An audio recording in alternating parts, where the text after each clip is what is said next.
শোণিতপুৰৰ চিৰাজুলি ব্যক্তিগত বিদ্যালয়ৰ ছাত্ৰৰ মৃত্যু। চিৰাজুলিৰ ব্যক্তিগত খণ্ডৰ বিদ্যালয়ত অধ্যয়ন কৰা ছাত্ৰৰ মৃত্যুক কেন্দ্ৰ কৰি সৃষ্টি হৈছে তীব্ৰ প্ৰতিক্ৰিয়াৰ। শুক্ৰবাৰে দিনৰ 11 বজাত তদন্তৰ বাবে চিৰাজুলিত উপস্থিত হ'ল ঢেকিয়াজুলি আৰক্ষী। উত্থাপিত অভিযোগ অনুসৰি যোৱা 18 জানুৱাৰী তাৰিখে চিৰাজুলিস্থিত নিউ হৰিজন নামৰ ব্যক্তিগত খণ্ডৰ বিদ্যালয়ত এগৰাকী শিক্ষকে অমন মাহাতো নামৰ এগৰাকী ছাত্ৰক মাৰপিট কৰাৰ অভিযোগ উত্থাপিত হৈছে। ইয়াৰ পিছতে কালি চিকিৎসাধীন অৱস্থাত ছাত্ৰগৰাকীৰ তেজপুৰ মেডিকেল কলেজ হস্পিটেলত মৃত্যু হয়। ইয়াকে লৈ আজি বিভিন্ন দল সংগঠনৰ প্ৰতিনিধি চিৰাজুলিত উপস্থিত হৈ উক্ত ঘটনাৰ উচ্চ পৰ্যায়ৰ তদন্তৰ দাবী উত্থাপন কৰে।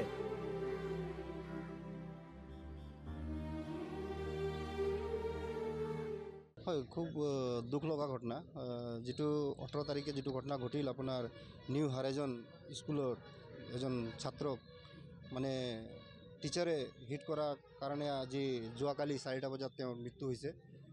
আৰু যেটো ঘটনা ঘটিছে এইটো চিৰাজুলিৰ কাৰণে নহয়, আমাৰ কাৰণে খুব দুখ লগা ঘটনা।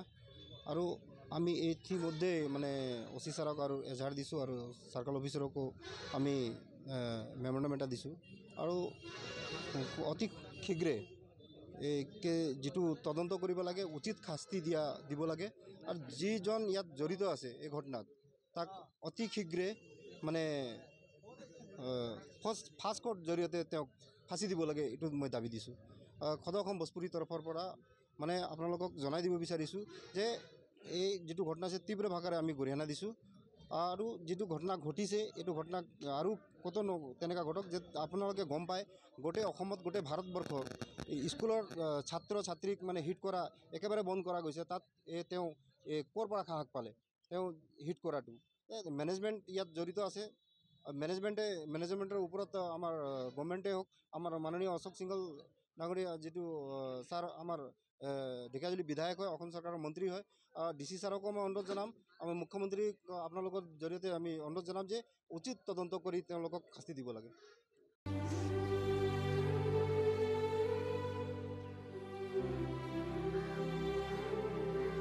শোণিতপুৰৰ চিৰাজুলি ব্যক্তিগত বিদ্যালয়ৰ ছাত্ৰৰ মৃত্যু।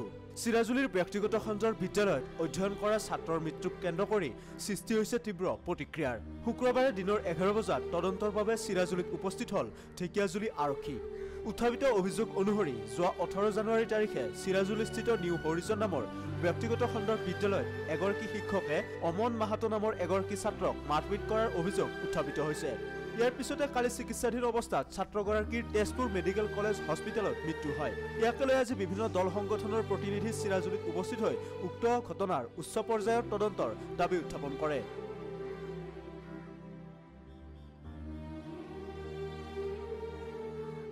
হয়, খুব দুখ লগা ঘটনা।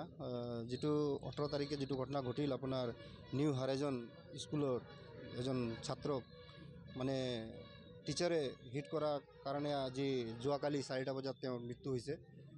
আৰু যেটো ঘটনা ঘটিছে এইটো চিৰাজুলিৰ কাৰণে নহয়, আমাৰ কাৰণে খুব দুখ লগা ঘটনা।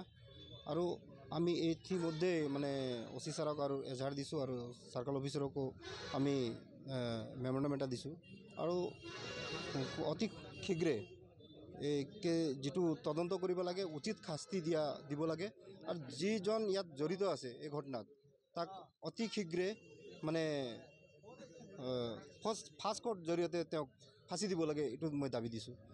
সদৌ অসম ভোজপুৰী তৰফৰ পৰা মানে আপোনালোকক জনাই দিব বিচাৰিছোঁ যে এই যেটো ঘটনা আছে তীব্ৰ ভাষাৰে আমি গৰিহণা দিছোঁ।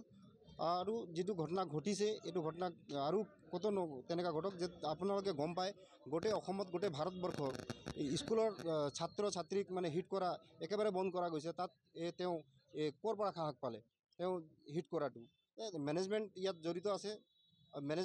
মেনেজমেণ্টৰ ওপৰত আমাৰ গভৰ্ণমেণ্টে হওক, আমাৰ মাননীয় অশোক সিংহল ডাঙৰীয়া যেটো ছাৰ আমাৰ ঢেকিয়াজুলি বিধায়ক হয়, অসম চৰকাৰৰ মন্ত্ৰী হয়। ডিচি ছাৰকো মই অনুৰোধ জনাম, আমাৰ মুখ্যমন্ত্ৰীক আপোনালোকৰ জৰিয়তে আমি অনুৰোধ জনাম যে উচিত তদন্ত কৰি তেওঁলোকক শাস্তি দিব লাগে।